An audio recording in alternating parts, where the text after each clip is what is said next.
Hello guys, അസ്സലാമു അലൈക്കും. ഇന്നൊരു ചിക്കൻ മന്തിൻ്റെ റെസിപ്പി നോക്കിയാലോ.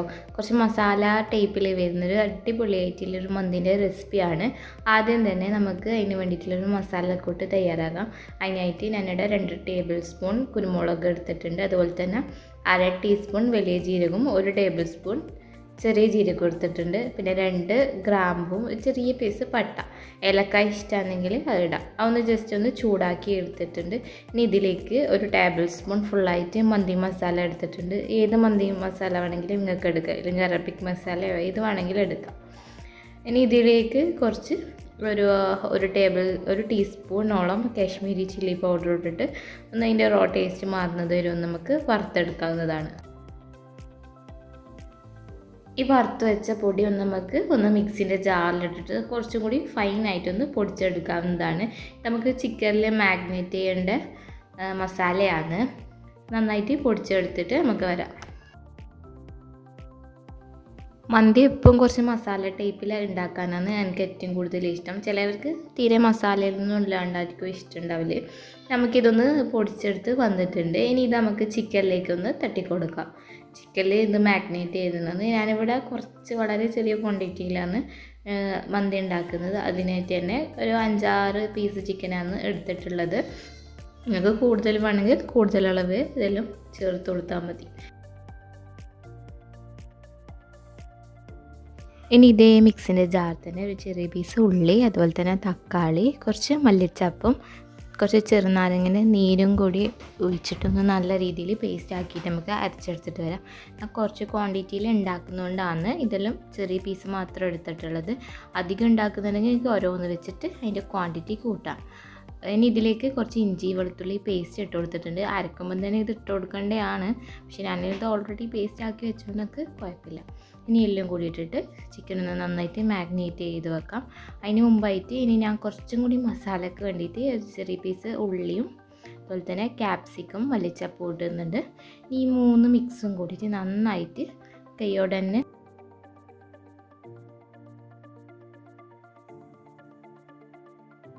ഇതെല്ലാം നല്ലോണം തന്നെ കൈയോട് മിക്സ് ചെയ്യുക. സ്പൂണൊന്ന് വെച്ചിട്ട് മിക്സ് ചെയ്താൽ അതിൻ്റെ കറക്റ്റ് ടേസ്റ്റ് കിട്ടില്ല. നമുക്ക് എല്ലാം കൂടിയിട്ട് കൈയോടെ തന്നെ നന്നായിട്ട് മിക്സ് ചെയ്തെടുക്കുക.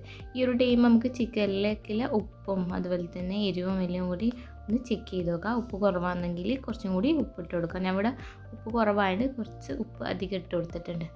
ഇതിലേക്ക് സൺഫ്ലവർ ഓയിലാണ് എടുത്തിട്ടുള്ളത്. ഏകദേശം ഒരു 2-3 ടേബിൾ സ്പൂൺ മാത്രമേ ചേർത്ത് കൊടുത്തിട്ടുള്ളൂ. ചില ആൾക്കാർ മന്തിയിലേക്ക് ഒരുപാട് ഓയിൽ ചേർത്ത് കൊടുക്കുന്നതാണ്. എൻ്റെ മന്തി എന്ന് വെച്ചാൽ ഓയിൽ കുറവായിട്ടുള്ള മന്തിയാണ്. അപ്പോൾ ഇനി ഇതെല്ലാം നന്നായിട്ട് മിക്സാക്കി എടുത്തിട്ടുണ്ട്. ഇനി ഇത് ഞാൻ ഫ്രിഡ്ജിൽ വെച്ചിട്ട് ഞാൻ ഉച്ചയ്ക്ക് മാഗ്നേറ്റ് ചെയ്തിട്ട് ഇതൊരു വൈകുന്നേരമാണ് ചിക്കൻ കുക്ക് ചെയ്തെടുക്കുന്നത്. അപ്പോൾ അത്രത്തോളം അതിൽ നല്ലോണം ചിക്കനിലേക്ക് ഉപ്പ് എരിവെല്ലാം നന്നായിട്ട് പിടിച്ചെടുത്തിട്ടുണ്ട്. എത്രത്തോളം ഇത് റെസ്റ്റ് ചെയ്യാൻ വെക്കുന്നു അത്രയും നമുക്ക് ടേസ്റ്റ് കൂടി കിട്ടുകയും ചെയ്യും.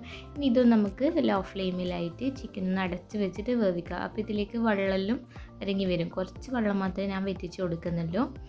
ചിക്കനെല്ലാം നന്നായിട്ട് വെന്തതിന് ശേഷം നമുക്ക് എന്ത് ചെയ്യുക, ഒരു പാനിൽ ഓയിലോ അല്ലെങ്കിൽ ബട്ടറോ കുറച്ച് ഒഴിച്ച് കൊടുത്തിട്ട് ഈ ചിക്കൻ ഒന്നും കൂടി നമുക്കൊന്ന് പൊരിച്ചെടുക്കാവുന്നതാണ്. ഇങ്ങനെ ചെയ്യണമെന്ന് നിർബന്ധമൊന്നുമില്ല. നിങ്ങൾക്ക് ഡയറക്റ്റായിട്ട് ഇനി ഇതിലേക്ക് റൈസ് ഇട്ടിട്ട് ദം ചെയ്തെടുത്താലും മതി. എനിക്ക് ജസ്റ്റ് ഒന്ന് പൊരിച്ച രീതിയിൽ വേണ്ടതുകൊണ്ട് ഞാൻ ജസ്റ്റ് ഒന്ന് ഷാലോ ഫ്രൈ പോലെ ചെയ്തെടുക്കുന്നുണ്ട്. ബട്ടറാണ് കൂടുതൽ ടേസ്റ്റ് ഉണ്ടാവില്ല. ഞാനിപ്പോൾ ഇവിടെ സൺഫ്ലവർ ഓയിലാണ് ചിക്കൻ ഒന്ന് പൊരിച്ചെടുക്കുന്നത്.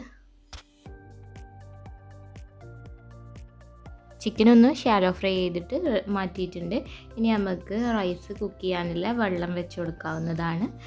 റൈസ് കുക്ക് ചെയ്യാൻ വേണ്ടിയിട്ട് ഞാൻ റൈസ് ഒരു 2 മണിക്കൂർ മുന്നേ ഒന്ന് വെള്ളത്തിലിട്ട് വെച്ചിട്ടുണ്ട്. അതിൻ്റെ വിഷ്വലി കാണിക്കാൻ വിട്ടുപോയി. ഈ റൈസ് ഒന്ന് നന്നായിട്ട് തിളച്ച് വന്നാൽ അതിലേക്ക് കുരുമുളകും ചെറിയ പീസ് പട്ട, ഗ്രാമ്പൂ, ബേ ലീഫ് ഉണ്ടെങ്കിൽ അതിട്ട് കൊടുക്കാം. ഉപ്പും അതുപോലെ തന്നെ ഓയിലും ഇട്ട് കൊടുത്തിട്ടുണ്ട്. എല്ലാം നല്ലോണം തിളച്ചതിന് ശേഷമാണ് ഞാൻ അരി ഇട്ടിട്ടൊന്ന് മിക്സ് ചെയ്തെടുക്കുന്നത്. ഇനി നന്നായിട്ട് വെന്തതിന് ശേഷം ഏകദേശം ഒരു 90% റൈസ് കുക്ക് ചെയ്താൽ നമുക്കൊന്ന് അരിപ്പയിലിട്ടിട്ട് ഊറ്റിയെടുക്കാവുന്നതാണ്.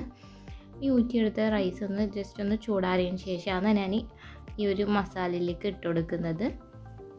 മസാലയിലേക്ക് നമുക്ക് ലെയറാക്കിയിട്ട് ഇട്ട് കൊടുക്കാവുന്നതാണ്.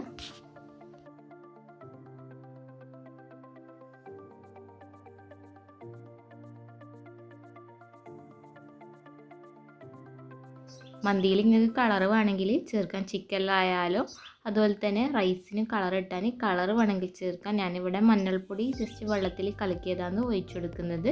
ഇതിൻ്റെ മുകളിലായിട്ട് നമുക്ക് ചിക്കനൊന്ന് ഫ്രൈ ചെയ്ത് വെച്ച് ആ ചിക്കൻ നമുക്കൊന്ന് നിരത്തി കൊടുക്കാവുന്നതാണ്. ഇനി നിങ്ങൾക്ക് സ്മോക്ക് ചെയ്യണമെങ്കിൽ സ്മോക്ക് ചെയ്യാൻ, ഞാൻ ഇപ്പോഴും സ്മോക്ക് ചെയ്തിട്ട് ഉണ്ടാക്കൽ.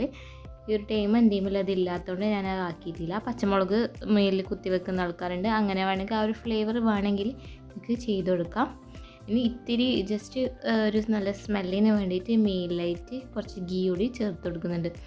ഈ ഒരു മന്തി ഞാൻ ഒന്ന് ട്രൈ ചെയ്ത് നോക്കുക. വീഡിയോ ഇഷ്ടമായാൽ ലൈക്ക് ചെയ്യുക, ഷെയർ ചെയ്യുക, സബ്സ്ക്രൈബ് ചെയ്യാനും മറക്കരുത്. വീണ്ടും ഒരു വീഡിയോ ആയിട്ട് വരുന്നതുവരെ ബൈ.